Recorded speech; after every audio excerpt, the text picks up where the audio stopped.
Hello guys, कैसे हो आप लोग। आशा करती हूँ आप अच्छे होंगे, स्वस्थ होंगे और अपनी तैयारी में लगे होंगे और हर रोज एक प्रैक्टिस सेट लगाते होंगे और अपनी तैयारी कंटिन्यू रखिए और रिवाइज करते रहिए। देखिए, आज मैं आपको कराऊंगी 9 दिसंबर 2023 का सॉल्यूशन। ये एक्सप्लेनेशन के साथ प्रीवियस पेपर है आपका जो आया था 9 दिसंबर 2023 को।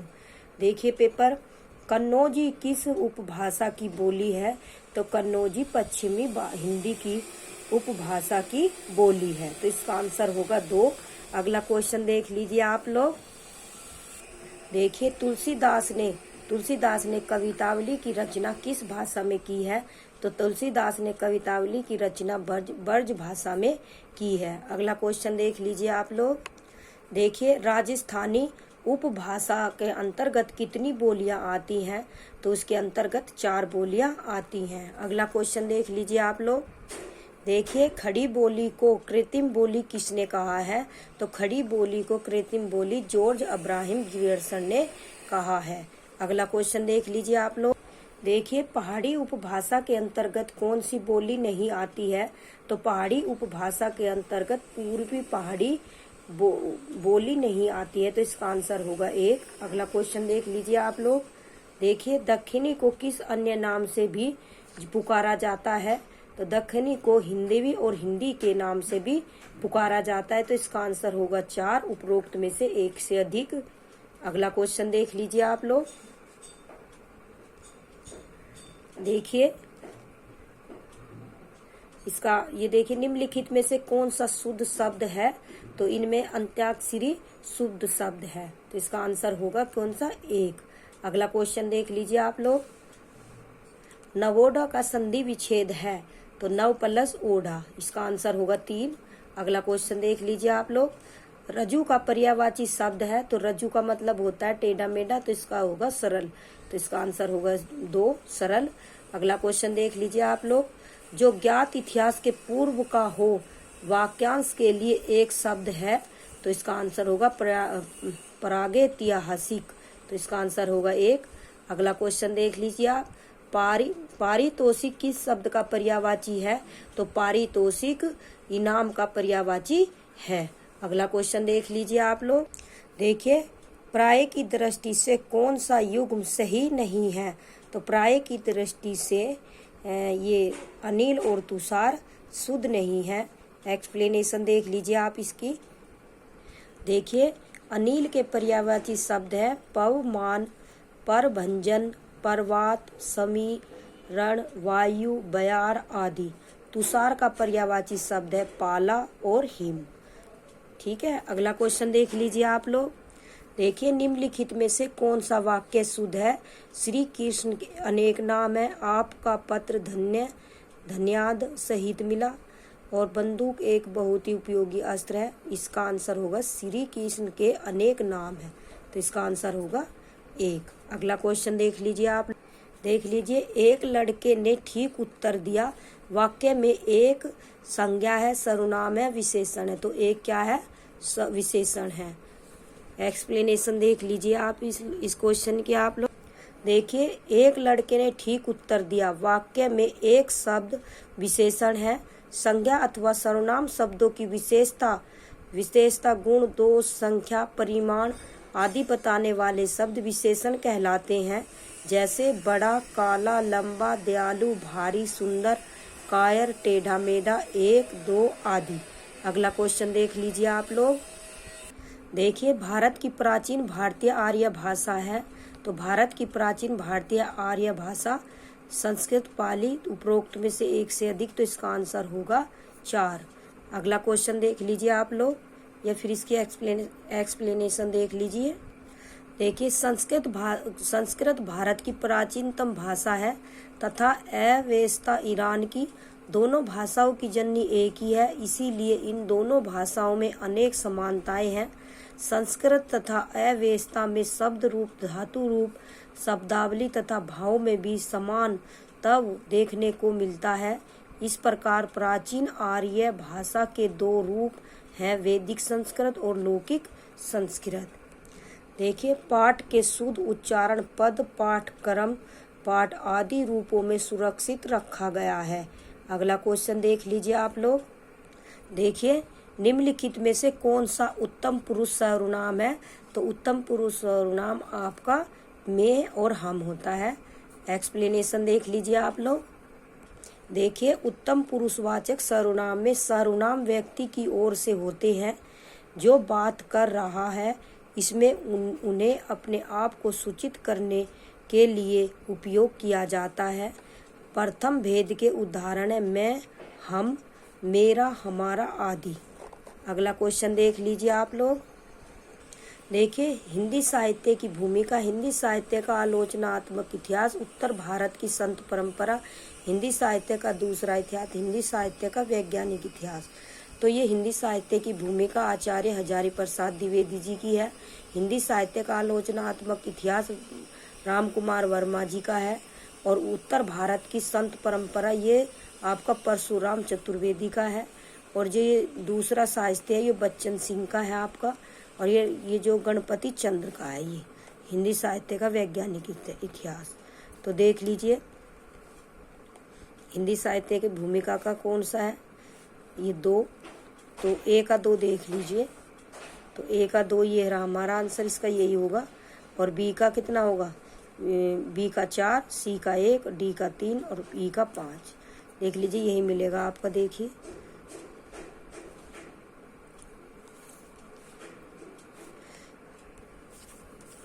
तो हिंदी साहित्य की भूमिका किसकी पुस्तक है?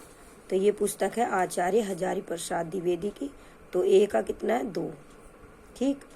अब देखिए, हिंदी साहित्य का आलोचनात्मक इतिहास ये किसका है? डॉक्टर राम कुमार वर्मा का।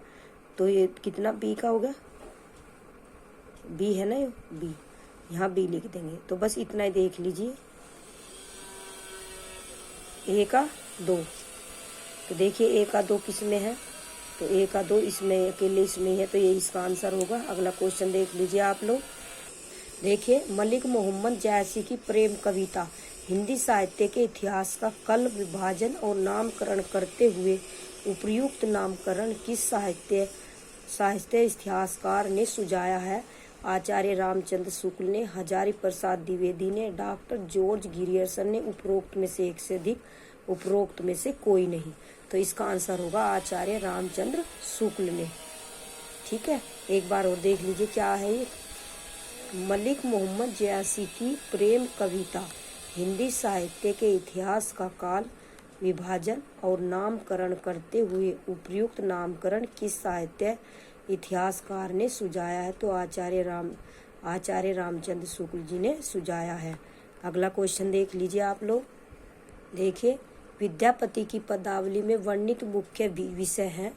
तो विद्यापति की पदावली में वर्णित मुख्य विषय राजनीतिक द्वंद्व और वह संधि है। तो इसका आंसर 1 और 2 होगा। देखिए, तो इसका आंसर होगा 1 और 2। अगला क्वेश्चन देख लीजिए आप लोग।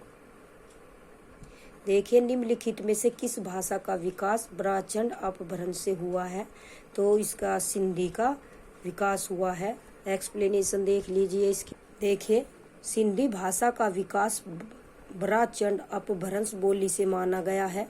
सिंधी भाषा सिंध प्रदेश की आधुनिक भारतीय आर्य भाषा है, जिसका संबंध पैशाची नाम की प्राकृत और ब्रह्मचंड नाम की अपभ्रंश से जोड़ा जाता है।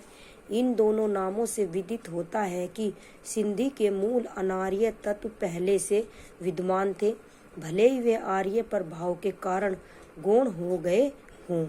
अगला क्वेश्चन देख लीजिए आप लोग। देखिए, इसने कहा विद्वानों द्वारा रीति काल के नामकरण से संबंधित कौन सा कथन सत्य नहीं है? तो रीति काल किसने कहा था? आचार्य रामचंद्र शुक्ल ने। अलंकृत नाम किसने दिया था? मिश्र बिंदु ने रीति काल को। श्रृंगार काल विश्वनाथ प्रसाद मिश्र ने रीति काल का नाम दिया था। तो ये तीनों सही हैं। तो उपरोक्त में से एक से अधिक, उपरोक्त में से कोई नहीं। तो इसका आंसर होगा 5। अगला क्वेश्चन देख लीजिए आप लोग। देखिए, गोरखनाथ की रचनाओं को सांप्रदायिक कहकर साहित्य से बहिष्कृत करने वाले विद्वान कौन है? तो आचार्य रामचंद्र शुक्ल जी हैं। एक्सप्लेनेशन देख लीजिए आप लोग। देखिए, गोरखनाथ की रचनाओं को सांप्रदायिक कहने वाले और साहित्य को बहिष्कृत करने वाले विद्वान रामचंद्र शुक्ल थे। रामचंद्र शुक्ल नाथों की संख्या 9 मानी जाती है। यह कान की लौ में बड़े बड़े छेद करके स्फटिक के भारी भारी कुंडल पहनते हैं, इससे कनफटे कहलाते हैं। अगला क्वेश्चन देख लीजिए आप लोग। देखिए, हिंदी साहित्य में छंदों का बादशाह तथा छपों का राजा, देखो छपों का राजा कौन था? राजा चंचल। और किसे कहा जाता है? छपों का राजा। और छंदों का बादशाह मैथिली शरण गुप्त को। तो इसका आंसर देखिए, नरपति नाला, अमीर खुसरो, दलपति विजय। तो इसका आंसर होगा उपरोक्त में से एक से अधिक, उपरोक्त में से कोई नहीं। एक्सप्लेनेशन देख लीजिए आप लोग। देखिए, हिंदी साहित्य में छपों का राजा राजा चंचल हुए थे तथा छंद का राजा मैथिली शरण गुप्त थे। अगला क्वेश्चन देख लीजिए आप। देखिए, संत काव्य धारा में सबसे शिक्षित संत कौन थे? तो सबसे शिक्षित संत सूरदास जी थे। अगला क्वेश्चन देख लीजिए आप लोग। देखिए, रासो शब्द की उत्पत्ति रसायन से किसने मानी है?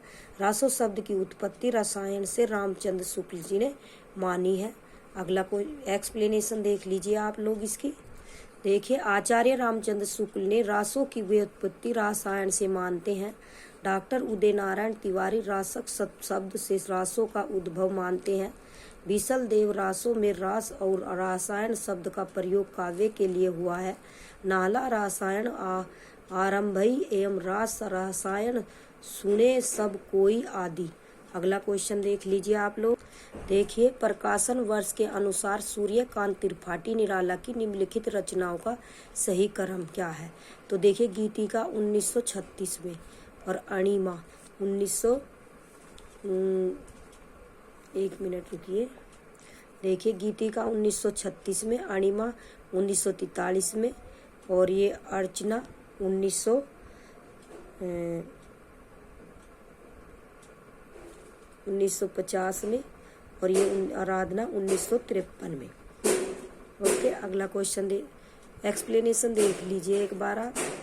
देखिए, सूर्यकांत त्रिपाठी निराला की निम्नलिखित रचना उनके रचना काल के अनुसार निम्नवत है। गीतिका 1936, अणिमा 1943, अर्चना 1950 और आराधना 1953 में। याद रखना आप सीक्वेंस में। अगला क्वेश्चन देख लीजिए आप लोग। देखिए, स्वर भंग किस प्रकार का अनुभव है? तो स्वर भंग सात्विक प्रकार का अनुभव है। एक्सप्लेनेशन देख लीजिए आप लोग। देखिए, सात्विक अर्थात सत्व के योग से उत्पन्न कायिक चेष्टाएं, इनका निर्वहन स्वतः ही बिना यत्न के आश्रय द्वारा हो जाता है। अतः इस वर्ग में आने वाली आश्रय की सभी चेष्टाएं अयत्न कहलाती है। सात्विक अनुभव 8 माने गए हैं: स्तंभ, संवेद, रोमांच, स्वरभंग, वेपथ्यु, वेवण्य, अश्रु और प्रलय। इन्हें भी याद कर लीजिए आप लोग। देखिए, प्रारब्ध का विलोम शब्द है, तो प्रारब्ध का विलोम शब्द अनारब्ध है। अगला क्वेश्चन देख लीजिए आप। देखिए, उड्डयन का संधि विच्छेद होगा, तो उड्डयन का संधि विच्छेद होगा उत प्लस डयन, तो इसका आंसर होगा 2। अगला क्वेश्चन देख लीजिए आप लोग। देखिए, निम्नलिखित में से मात्रिक छंद किस विकल्प में है? तो निम्नलिखित में से मात्रिक छंद दोहा, चौपाई और सोरठा में है। अगला एक्सप्लेनेशन देख लीजिए आप लोग। देखिए, मात्रिक छंद में केवल मात्राओं की व्यवस्था होती है। इनमें चौपाई, रोला, दोहा, सोरठा आदि मुख्य हैं। वर्णिक छंद और मात्रिक छंद में मुख्य अंतर ये है कि वर्णिक छंद में वर्णों की गणना की जाती है। वर्णों की संख्या के आधार पर छंद का निर्माण किया जाता है, जबकि मात्रिक छंद में मात्राओं की गणना की जाती है। कविता के शाब्दिक यानी शब्दों के अनुशासन को छंद कहा जाता है। अगला क्वेश्चन देख लीजिए आप लोग। देखिए, बड़ा हुआ तो क्या हुआ जैसे पेड़ खजूर, पंछी को छाया नहीं फल लागे अति दूर। तो इसमें किस छंद का उदाहरण है? तो इसमें आपके दोहा का छंद का उदाहरण है। दोहा में पहले और तीसरे चरण में 13-13 मात्राएं और दूसरे और चौथे चरण में 11-11 मात्राएं होती हैं। अगर आप चाहो तो मात्रा गिन सकते हो। देखो, 1 आ का डंडा, इसमें 2, 3 हो गए, 4 और ये 6 और ये 2, 8 और 2 कितना हो गई? 10 और 3 11 और ये 12, ये 13 मात्रा होगी पहले में। और तीसरा चरण देखिए अब कौन सा, तीसरा चरण आपका ये है। ठीक है, तो देखिए 2, 4, 6, 8, 10 और ये 11 और 13। पहले और तीसरे चरण में 13 और इसमें हो जाएंगे आपकी कितनी, 11 2 2 अरे नहीं 1 2 4 6 7 8 9 9 10 और 11। ठीक है, तो इसका आंसर हो जाएगा आपका 2। अगला क्वेश्चन देख लीजिए आप लोग। देखिए निम्नलिखित में से किस लक्षणा को स्वार्था लक्षणा भी कहते हैं? तो इसका आंसर होगा उपादान लक्षणा। उपादान लक्षणा। अगला क्वेश्चन देख लीजिए आप लोग। देखिए एक्सप्लेनेशन, जहाँ वाक्यार्थ की संगति के लिए अन्य अर्थ के लक्षित किए जाने पर भी अपना अर्थ न छूटे, वहाँ उपादान लक्षणा होती है। उपादान का अर्थ है ग्रहण करना या लेना। इसमें वाच्यार्थ का सर्वथा त्याग नहीं होता। जैसे पगड़ी की लाज रखिए। अगला क्वेश्चन देख लीजिए आप लोग। देखिए निम्नलिखित में से काल कर्मानुसार आचार्यों का कौन सा कर्म सही है? तो इसका आंसर होगा, मैंने कोड बना रखा, भाद और एक आपका आम। तो ये कोड बन गया आपका। देखिए भाद, पहले तो भाम आवेगा, फिर दैत दंडी आवेगा और आ से आनंद वर्धन और मैं से मम्मट। तो इसका आंसर होगा 3। अगला क्वेश्चन देख लीजिए आप लोग। देखिए ये क्या कह रहा कि रस सूत्र के व्याख्याकारों को उनके सिद्धांतों के साथ सुमेलित कीजिए। तो देखिए, तो भट्ट लोलट, तो ये किसका है? भट्ट उत्पत्ति। ठीक है, संकुक यह है अनुमतिवाद से, मतलब कि इसे अंशु के नाम से भी याद कर सकते हो, कोड बनाना चाहो तो अंशु। तो संकुक, अनुमितिवाद। फिर भट्टनायक, तो भट्टनायक आपका कौन सा होगा? भुक्तिवाद। ठीक है, अभिनव गुप्त, तो ये होगा अभिव्यक्तवाद। तो देख लीजिए इसका ए का कितना 4। तो देखिए ए का 4 किस में है? ए का 3, ए का 2, ए का 3। उपरोक्त में से एक से अधिक, उपरोक्त में से कोई नहीं। तो इसका आंसर होगा 5, उपरोक्त में से कोई नहीं। एक्सप्लेनेशन देख लीजिए आप लोग। देखिए अनुमितिवाद या अनुमानवाद मत के प्रतिष्ठापक आचार्य संकुक है। इसे आप अंशु से भी कर सकते हैं, अंशु। ठीक है, या अंश के नाम से कोड बना सकते हैं। उत्पत्तिवाद को हम आरोपवाद या भारतीय काव्य शास्त्र में रस निष्पत्ति से संबंधित एक विचारधारा अथवा मत है जिसके प्रणेता भट्ट लोलट है। ठीक है, तो इसे भी याद कर सकते हो, उत्पत्ति लो। ठीक, इसका आंसर हो गया ये उत्पत्ति लो। यह आप कोड याद कर सकते हो, उत्पत्ति लो। तो आगे देखिए, भरत मुनि के प्रख्यात ग्रंथ नाट्य शास्त्र में वर्णित रस की निष्पत्ति से संबंधित 5 परवर्ती प्रमुख मतों में से यह एक है। आचार्य भरत के रस निष्पत्ति संबंधी सूत्र के व्याख्याकारों में से भट्ट नायक विद्वान की व्याख्या भुक्तिवाद कहलाती है। भट्ट नायक ने भरत मुनि के रस सूत्र की व्याख्या भुक्तिवाद और भोगवाद के रूप में की। सर्वप्रथम साधारणीकरण का सूत्रपात इन्होंने किया। इन्होंने भावगत व्यापार को निज मोह संकटता निवारण भी कहा है। अभिनव गुप्त ने अपनी मान्यता स्थायी भाव की स्थिति पर केंद्रित रखकर प्रस्तुत की है। उनका कथन है कि राग द्वेष की भावना को मनुष्य जन्म से ही लेकर पैदा होते हैं। समय समय पर हम परिस्थिति के अनुकूल भाव का अनुभव करते हैं। ये सभी संस्कार रूप में मनुष्य के हृदय में सोते रहते हैं। अगला क्वेश्चन देख लीजिए आप लोग। देखिए, निम्नलिखित शब्द युग्मों में से कौन सा सही नहीं है? तो जरट, जठर, जवान, पेट, तो ये सही नहीं है, ये गलत है। तरंग तुरंग, देखो तरंग माने लहर होता है, तुरंग माने घोड़ा। जर मीस बुखार और जवार मीस उफान। तो इसका आंसर होगा एक, नहीं है। तो एक्सप्लेनेशन देख लीजिए आप लोग। देखिए, जरठ का हिंदी अर्थ होता है बुढ़ापा और जठर के हिंदी अर्थ है पेट। अगला क्वेश्चन देख लीजिए आप लोग। देखिए, संविधान के किस अनुच्छेद के तहत भारत का कोई भी नागरिक किसी भी भाषा में आवेदन कर सकता है? तो संविधान के अनुच्छेद 350 के तहत भारत का कोई भी नागरिक किसी भी भाषा में आवेदन कर सकता है। तो इसका आंसर होगा 3। एक्सप्लेनेशन देख लीजिए आप लोग। देखिए, अनुच्छेद 350 कहता है कि कोई भी व्यक्ति अपनी परेशानियों के लिए संघ या राज्य के किसी भी अधिकारी को उस समय इस्तेमाल होने वाली राजभाषा में आवेदन दे सकता है। इसके अलावा अनुच्छेद 350A में कहा गया है कि भाषाई अल्पसंख्यकों के लिए प्राथमिक स्तर में मातृभाषा में शिक्षा देने की व्यवस्था की जाए। अगला क्वेश्चन देख लीजिए आप लोग। देखिए, निम्नलिखित ध्वनियों में से कौन सा वर्ण ओष्ठ्य नहीं है? तो इसमें ओष्ठ्य आपका ट नहीं है और ये वाले हैं। तो एक्सप्लेनेशन देख लीजिए आप लोग इसकी। देखिए, ओष्ठ्य ध्वनियाँ वे ध्वनियाँ हैं जो दोनों होठों के मिलने पर उच्चारित होती हैं, जैसे प, फ, ब, घ, भ और मैं। फ एक दंतोष्ठ्य ध्वनि है।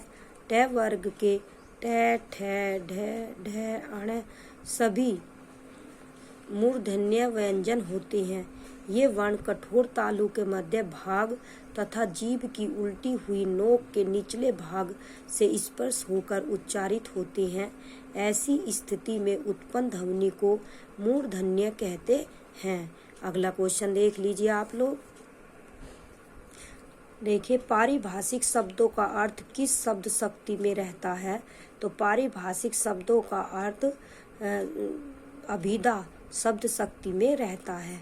एक्सप्लेनेशन देख लीजिए आप लोग। देखिए, अभिधा शब्द शक्ति का पहला प्रकार है जो शब्दों के शब्दकोश या अर्थ का बोध कराती है। इसमें किसी शब्द का सामान्य अर्थ में प्रयोग किया जाता है, जैसे सिर पर चढ़ाना का अर्थ किसी चीज को किसी स्थान से उठाकर सिर पर रखना होगा। अगला क्वेश्चन देख लीजिए आप लोग। देखिए, निम्नलिखित अनेकार्थी शब्दों का कौन सा युग्म सही है? तो इसका आंसर होगा सुरभि और स्वर्ण सुगंध। तो इसका आंसर होगा 2। एक्सप्लेनेशन देख लीजिए आप लोग। देखिए, सुरभि का अनेकार्थिक शब्द सुगंध, गो, बसंत, ऋतु आदि ये सभी सुरभि के अनेकार्थी शब्द हैं। हर भाषा में कुछ शब्द ऐसे होते हैं जिनके एक से अधिक अर्थ होते हैं। ये वाक्यों के साथ मिलकर अलग अलग अवसरों पर अलग अलग अर्थ देते हैं। इन शब्दों को अनेकार्थी शब्द कहा जाता है। कविताओं में अनेकार्थी शब्द का प्रयोग विशेष रूप से यमक अलंकार में किया जाता है। अगला क्वेश्चन देख लीजिए आप लोग। देखिए, निम्नलिखित शब्दों के मूल शब्द तथा इनमें लगे प्रत्यय का कौन सा युग्म गलत है? देखिए, सुंदरता में सुंदर है तो सुंदर में ता लगा दिया। कठिनाई है तो इसमें आई लगा दिया। बचपन यो बच्चा होगा और इसमें पन लग जाएगा तो बचपन बन जाएगा। तो इसका आंसर होगा 3। एक्सप्लेनेशन देख लीजिए आप लोग। बच्चा शब्द में पन प्रत्यय लगाकर बचपन शब्द बना है जो भाववाचक संज्ञा है। बच्चा शब्द में पन प्रत्यय लगाकर बचपन शब्द बना है जो भाववाचक संज्ञा है।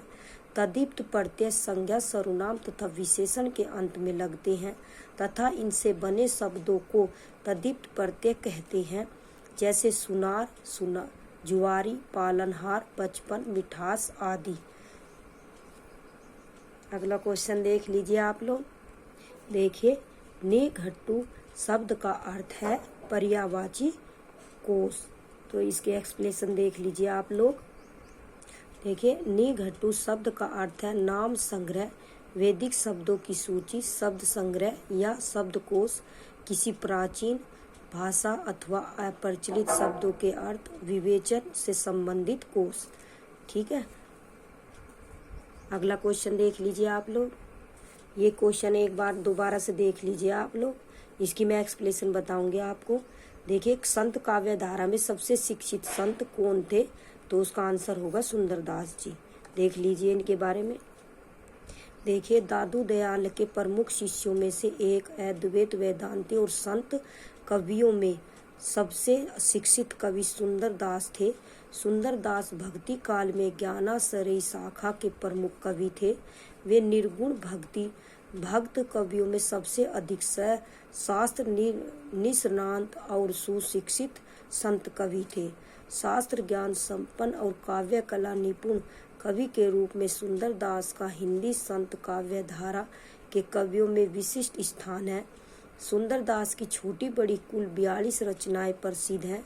इनमें ज्ञान समुद्रम, सुंदर विलास और संग योग पर दीपिका, पंचचेंद्रिय चरित्र, सुख समाधि, अद्भुत उपदेश, स्वपन प्रबोध, वेद विचार, उक्त अनूप, पंच प्रभाव और ज्ञान झूलना आदि प्रमुख हैं। अगला क्वेश्चन देख लीजिए आप लोग।